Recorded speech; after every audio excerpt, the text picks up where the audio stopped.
আল্লাহকে তুই ভালোবাসিস? কেন বাসবো না, অবশ্যই ভালোবাসি।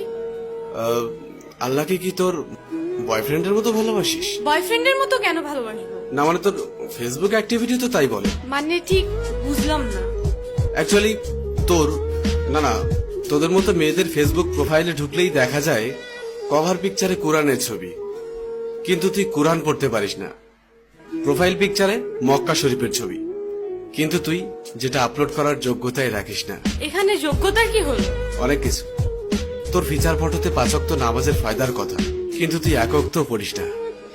আর একটু নিচে নামলেই দেখা যায় তোর টলটনে রলমলে সুন্দর শরীরের সব পাট পাট ছবি। এই ফাইজলামির বাড়ি কোথায়? এটা কি ইসলামের অবমাননা নয়? দেখ, তোর মুখে কি আল্লাহর নামটা মানায়? তাহলে আমি কার নাম নিব? আমি মুসলিম, আমি তো আল্লাহ নামই নিব। না, তুই বা তোরা মুসলিম না। এই যে বললাম, শুধুমাত্র এদেশে মুসলিম বেশি তাই তোরা মুসলিম পরিচয় দিস। অ্যাকচুয়ালি তোদের নিজেদের তৈরি করা খোদা আছে, যে খোদা তোদেরকে স্বাধীনভাবে উল্টাপাল্টা করে চলতে আর ফাউল ভাবে পোশাক পরতে বলেছে। আমি শাড়ি হিজাব এগুলি কি পরি না, নাকি সেদিন তোর চোখে সমস্যা থাকে? হিজাব পরা পিক আপলোড করে লিখিস অনেকদিন পর হিজাব। বাহ, একদিন হিজাব পরে তুই উদ্ধার করে দিয়েছিস। একদিন বোরকা পরে ফেসবুকে স্ট্যাটাস দিস কেউ একজন পড়তে বলেছিল। আর তোদের শাড়ি পরা থাকলে বুকের উপর থেকে কাপড়টা নামিয়ে ফটোশুট শুরু করিস। যতটা সম্ভব নিজের বডি শো আপ নিয়ে ব্যস্ত থাকিস, আলাদা আলাদা ভাবে নিজের বুক, পিঠ, ঠোঁট, চুল। আর তোর মুখের দিকটা ছবিতে ঠিক মতো আসুক আর না আসুক, বুকের মাপটা ঠিকই আসে। এটা কি আল্লাহকে অপমান করা নয়? তুই নিজেকে নিজের স্বাধীনতার আদলে শরীরকে প্রোডাক্ট বানিয়ে ফেলেছিস। নোংরা সিনেমার থেকেও নোংরা তোদের চলাফেরা। এবার বুকে হাত দিয়ে বল, আল্লাহকে তুই অপমান করছিস না? বিশেষ দিনে তোর বয়ফ্রেন্ডের ক্যাপাসিটি থাক আর না থাক, তোর সাথে ম্যাচিং করে পোশাক না পরলে তোর সম্মান থাকে না। তবে একটা চমৎকার বিষয় হলো, সারাদিন তোর ডিমান্ড থাকলেও দিন শেষে বিয়ের জন্য সব ছেলে একটা ভালো মেয়ে খুঁজবে।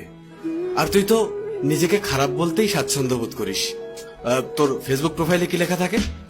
I M a bad girl with lot of bad habits. এটা কি ইসলামকে অপমান করা নয়?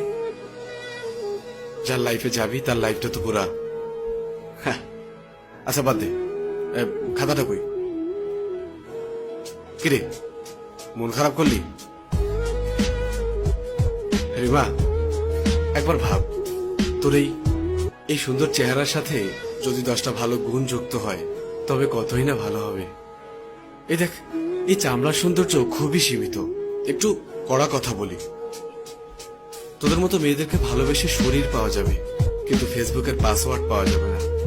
তোর শরীরের থেকে ফেসবুকের পাসওয়ার্ডের মূল্যটা অনেক বেশি। বয়ফ্রেন্ডের সাথে ঝামেলা হওয়ার সাথে সাথেই আরেকটা নজর পাঠা জুটিয়ে নিবি। তাকে ভালো না লাগলেই ফ্যান ফলোয়ারদের থেকে আরেকটা গুছিয়ে নিবি। একটা সত্য কথা শোন, তোকে সবাই কাছে পেতে চাইবে, কিন্তু কেউই পার্মানেন্ট রাখতে পারবে না। কারণ তুই জানিস তোর মার্কেট ভ্যালু অনেক। তুই কখনোই একজনে সুখী হবি না। একদিন তুই অনেক একা হয়ে পড়বি, ডিপ্রেশনে থাকবি। আমার ভেতরে যে জমানো কথা ছিল বলে দিলাম।